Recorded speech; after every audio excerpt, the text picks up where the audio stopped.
দেশীয় প্রজাতির মাছ ও শামুক সংরক্ষণ প্রকল্পের রাজস্ব বাজেটের আওতায় চায়না দুয়ারি ও কারেন্ট জালের বিরুদ্ধে মোবাইল কোর্ট পরিচালনা করে কাশিয়ানী উপজেলা মৎস্য অফিস।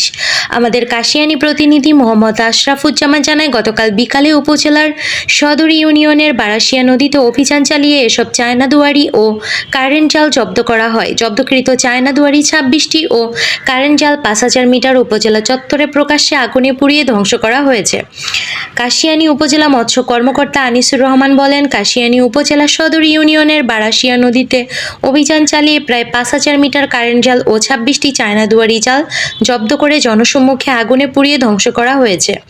দেশীয় প্রজাতির মাছ ও শামুক সংরক্ষণ প্রকল্পের আওতায় মা মাছ সহ জীববৈচিত্র্য রক্ষায় মৎস্য অধিদপ্তর সবসময় তৎপর ও আন্তরিক রয়েছে।